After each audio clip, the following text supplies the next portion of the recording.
छत्रपती शिवशंभू भक्त भाग 2।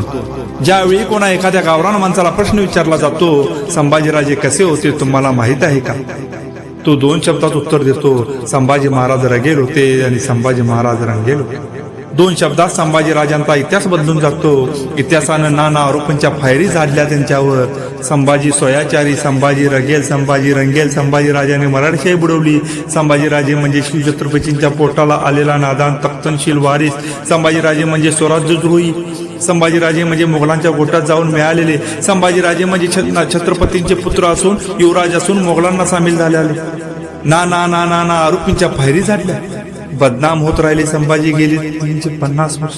काय वस्तुस्थिती, काय खरा इतिहास। इतिहासाची पानं ज्यावेळी चावतो, पुरावे पाहतो, त्यावेळी लक्षात येतं 14 मे 1667 पुरंदरवर एका शिवरत्नाचा जन्म झाला आणि आपल्या ज्येष्ठ पुत्राची याद म्हणून मासाहेब जिजाऊंनी त्यांचं नामकरण केलं। बघता बघता संभाजींच्या बाललीलाने सर्वांची मन हरपू लागली। वय झालं 2.25 वर्ष आणि त्याच वेळी नेत्यानं गलती केली। संभाजीराजेंच्या मातोश्री सईबाई महाराणी साहेब यांचं निधन झालं। दहीवरचं मातृत्वाचं छत्र हरपलं। पिता शिवाजीराजे तर सतत पाठीला मरण बांधून मुलूकभर दौड घेणारे। पित्याची छत्रशाळा वाटाला यावी कशी, पण याच वेळी सामन्याला मासाहेब जिजाऊ।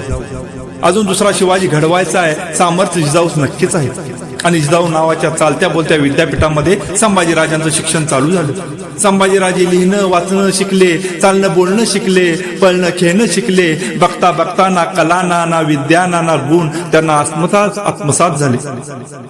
1 नाही 2 नाही 3 नाही 4 नाही तब्बल 16 भाषा संभाजीराजांना यायला लागल्या। मराठी येते, उर्दू येते, फारसी येते, कानडी येते, तामिळ येते, मल्याळ येते, हिब्रू येते, पाली येते, संस्कृत सुद्धा संभाजीराजांना येते। राज्यशास्त्र, धर्मशास्त्र, नीतिशास्त्र, अर्थशास्त्र, प्रभागशास्त्र या सगळ्या शास्त्रामध्ये संभाजीराजे तेज तरबेज झाले। काव्यगुण सुद्धा त्यांनी जोपासला। संभाजीराजांनी वयाच्या 14व्या वर्षी बुधभूषणम नावाचा ग्रंथ संस्कृतमध्ये लिहिला।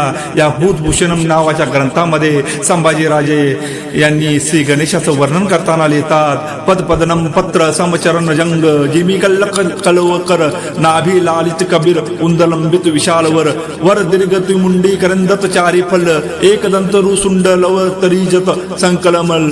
हे संभाजीराजांनी संस्कृतमधून श्री गणेशाचं केलेलं वर्णन आहे। नक्षिका, नायिका भेद, 7 सतक यासारखे काही ग्रंथ यांनी प्रसिद्ध केले आणि बघता बघता उत्तम कवी म्हणून संभाजीराजांचा नाव लौकिक झाला। बुद्धीचं कार्यक्षेत्र तर काबीज केलंच, पण त्याच वेळी शरीर संपदेचं हा संभाजी नाना विद्यामध्ये व्यायामामध्ये तेज तरबेज झाले। मल विद्या, भालाफेक, तलवारबाजी, घोडेस्वारी यांच्यामध्ये संभाजीराजांनी मोठी हुकूमत पैदा केली। अरे घोडेस्वारीमध्ये संभाजीराजांचा हात कोणी धरत नव्हतं। तत्कालीन काळामध्ये त्या घोड्याला एका पायावर उभा करणारा, गर्र दिशी डोळ्यांची पापणी मिटते तोवर फिरवणारा या जगाच्या पाठीवर एकच योद्धा झाला। त्या योद्ध्याचं नाव होतं संभाजी।